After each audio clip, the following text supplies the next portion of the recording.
começando agora o programa Se Liga Aí, segunda edição.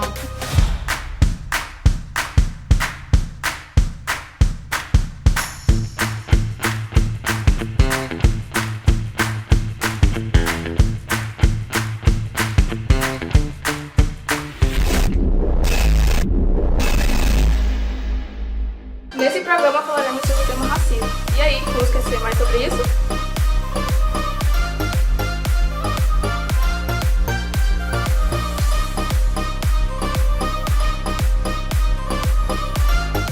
Mas o que é racismo? Agora vamos saber a opinião de algumas das pessoas nas ruas. Clara e Matheus, agora é com vocês. Obrigada, Rebeca e Iago. Agora eu quero saber sobre as pessoas que sofrem racismo e como foi. Agora estou com Augusto e eu quero fazer algumas perguntas para ele sobre o racismo. Qual a sua opinião sobre a desigualdade racial?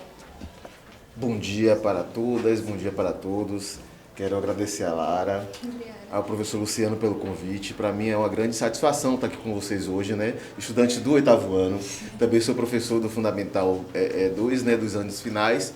E é muito bom levar esse bate-papo com vocês. A desigualdade, para falar de desigualdade racial, que é algo muito complexo, nós precisaríamos de um tempo maior. Eu vou tentar aqui sintetizar, né, como se dá essa desigualdade racial e os motivos. Né? Se você perceber por todos os censos, todos os dados que existem no nosso país, nós vamos perceber que nós, né, pessoas pretas e pretos, nós somos a grande maioria do nosso estado e do nosso país. Mas quando você percebe nas divisões sociais, nos espaços ocupados por essas pessoas, vocês vão perceber que os pretos e as pretas estão alocados nas periferias e em lugares de pessoas com poder aquisitivo menor, né? E também com a formação educacional menor. E isso tem uma justificativa, né? Ao longo da nossa história, foram negadas a essas pessoas o direito, principalmente à educação, que é o que vocês estão fazendo aqui hoje. Né? Com a abolição da escravidão, em 1888, houve um processo errado de abolição, onde essas pessoas, né, que foram trazidos de África para o Brasil, elas foram colocadas nas ruas sem o mínimo de estrutura, né? Por exemplo, a princesa Isabel assina a Lei Áurea de forma errada, em 1888, e no dia seguinte, após a abolição, para onde essas pessoas foram? Né? Elas não tinham nenhuma estrutura para além das senzalas para sobreviver, e elas foram jogadas à margem da sociedade para viver aonde? Né? Depois da abolição da escravidão, nós podemos fazer essa reflexão para onde as pessoas pretas foram após a assinatura da abolição. Então, elas foram para a margem da sociedade, né? Elas foram por lugares mais distantes dos grandes centros da cidade, e desta forma elas começaram a construir a sua vida a partir de uma ausência completa de estrutura do Estado da época. Então, a partir daí começa uma construção histórica dessas pessoas no nosso país, sendo negada a elas a nossa verdadeira história. Né? Nós percebemos que os pretos e pretas que construíram a história desse país, que estruturaram esse país, que trabalharam e foram a maioria desta mão de obra, elas tiveram suas histórias negadas. Né? E isso aí começa um processo de estruturação, né? Que nós chamamos de racismo estrutural, um processo de estruturação e institucionalização também do racismo dentro das escolas, dentro dos espaços públicos, dentro da nossa sociedade. Então, o racismo estrutural ele começa a partir daí e começa a legitimar e normalizar o racismo em nossa sociedade. Obrigada. Agora eu vou para a segunda pergunta. Como o preconceito afeta a vida em sociedade, no caso? O preconceito ela gera uma série de problemas para nós, né, pessoas pretas, mas também para uma série de outras questões na nossa sociedade. O que é o preconceito? É um conceito preconcebido de algo. É você gerar uma opinião, seria, por exemplo, Augusto, gerar uma opinião da Lara sem conhecer Lara, né? E aí o preconceito, normalmente, ela vem junto com alguns estereótipos. A nossa realidade da população preta, ela foi negada nos livros didáticos durante muitos anos, né? Então, como os brancos portugueses contavam uma história do povo preto, que era uma história ruim, que era uma história pejorativa, cheio de mentiras, então ninguém queria ser preto. Quando olhava para um preto ou para uma preta, as pessoas viam ali um contexto ruim.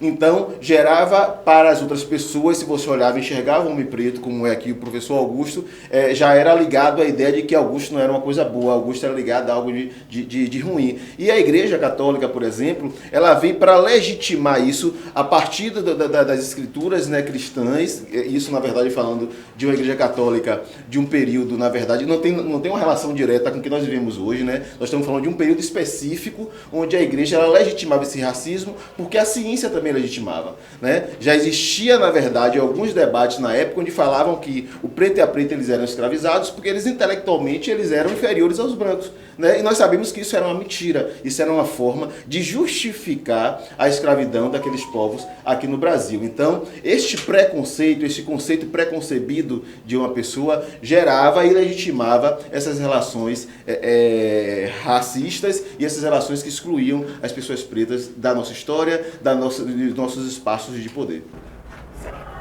Em sua opinião, como o racismo pode ser desconstruído com a educação? A educação, e aí é interessante estar dialogando com vocês num espaço como esse, né, no espaço de uma escola, porque a educação e a escola é um espaço principalmente de socialização, né? De socialização de conhecimento, onde você, na verdade, traz toda a sua carga de conhecimento histórico, né? De sua formação histórica, da sua família, do seu núcleo familiar, da sua comunidade, a partir das relações com o professor na sala de aula, né? Que é o conhecimento formal. Vem o conhecimento informal que você traz da sua carga de conhecimento pessoal, mais o conhecimento formal que você adquire nas escolas. E a escola é o local onde a gente deve dialogar sobre tudo, principalmente sobre racismo, principalmente sobre reparação, né, histórica de tudo isso. Nós temos uma lei, que é a Lei 10.689. Essa lei ela é de 2003. Essa lei, ela muda as diretrizes e bases do nosso país para que nós possamos fazer uma reparação histórica da história dos povos africanos e afro-brasileiros. Por quê? Na nossa disciplina de história, durante muito tempo, durante o ano letivo, nós tínhamos lá uma série de conteúdos para trabalhar.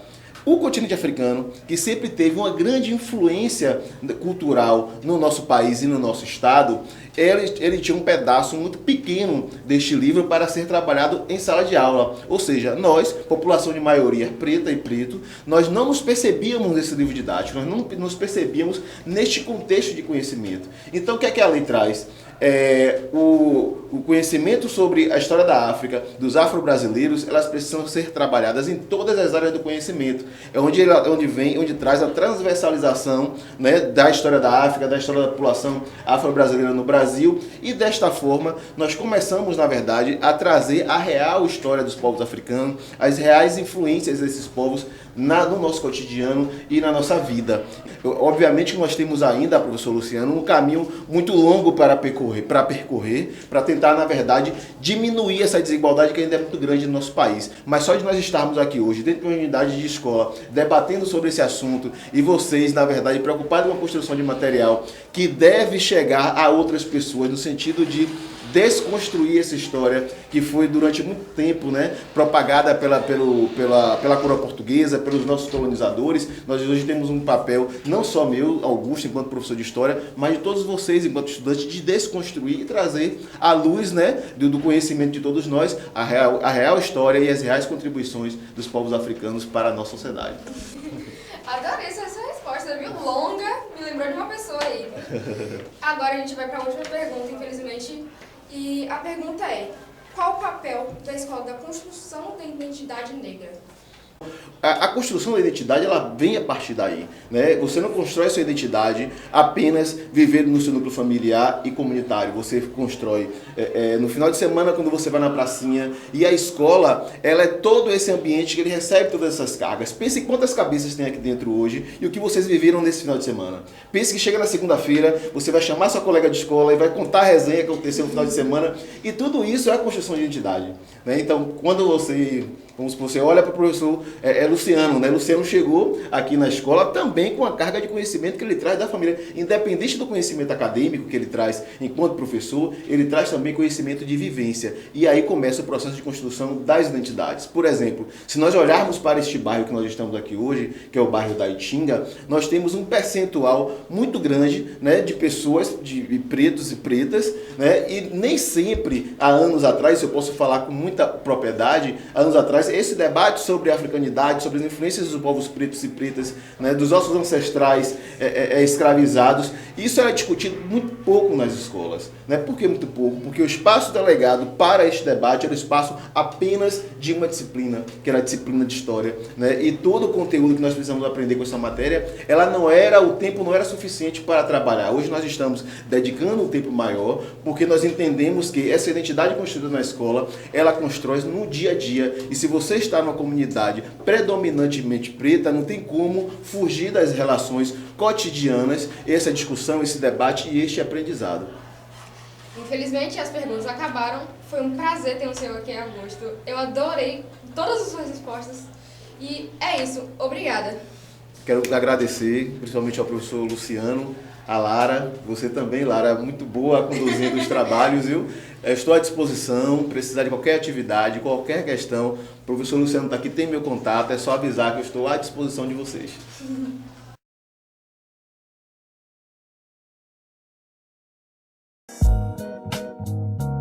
Mas o que é racismo?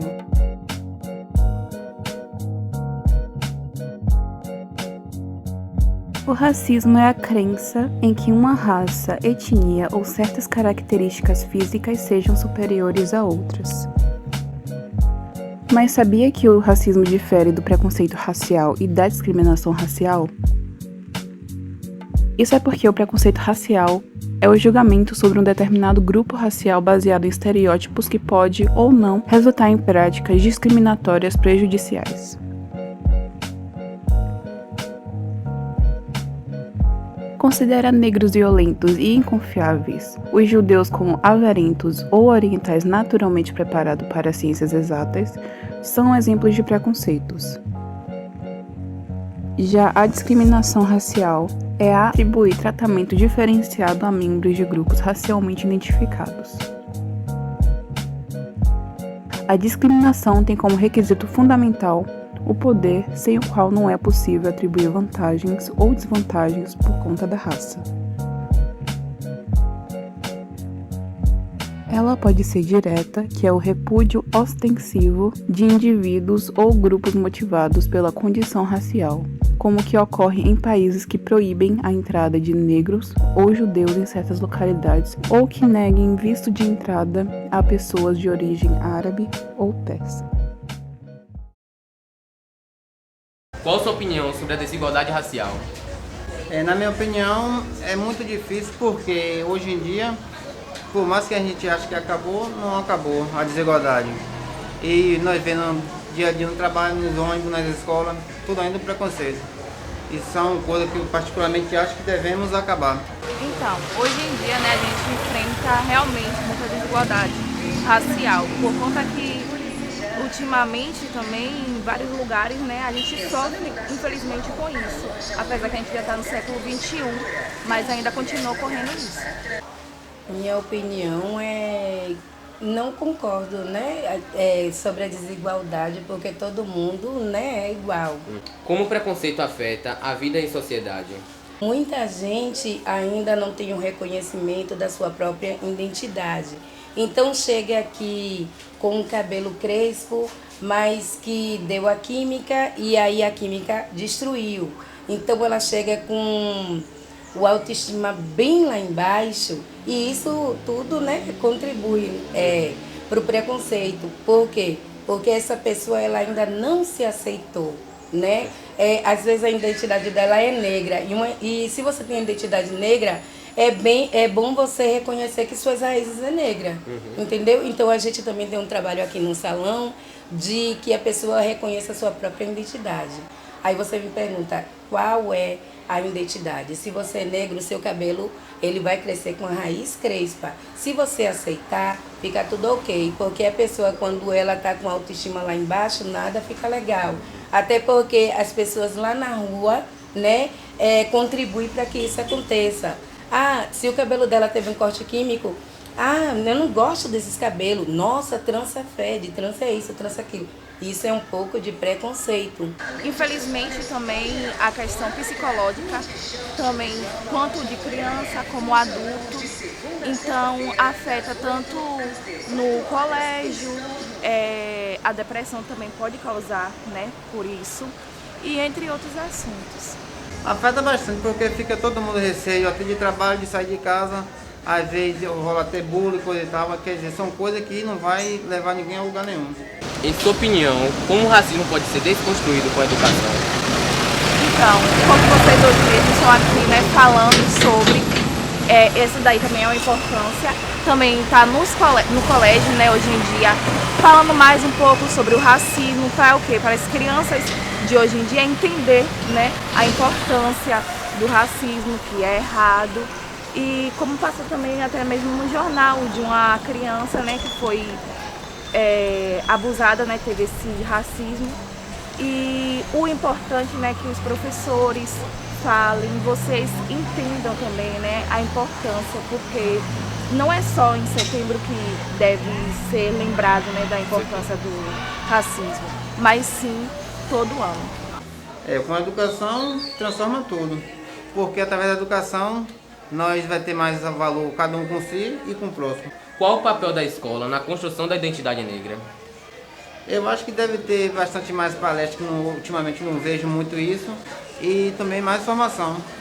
Então, o papel da escola, na minha opinião, como eu falei, está sempre informando, né, ensinando, instruindo os alunos a poder saber da importância e também até mesmo ensinar conforme vocês estão aqui mesmo fazendo. E eu acho isso muito bonito, né?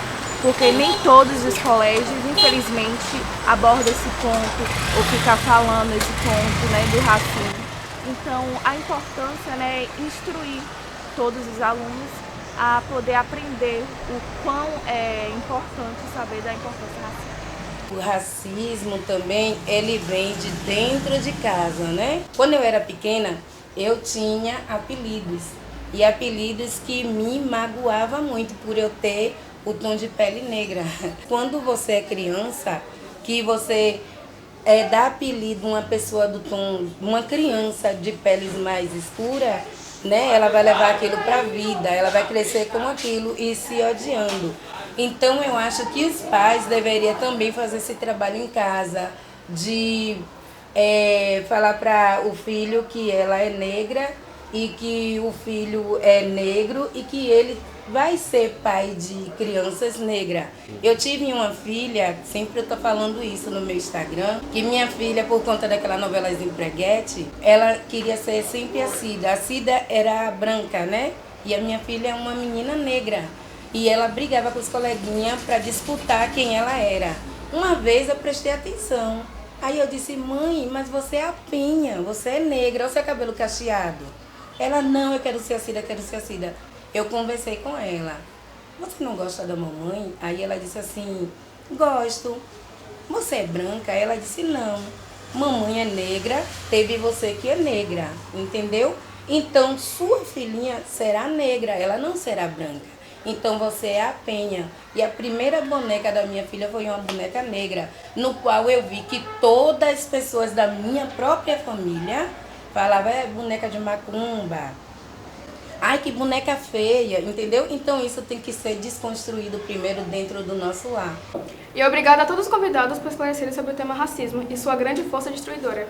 É mesmo, Rebeca. E obrigada a você que assistiu o programa até agora e que infelizmente acabou. Até a próxima.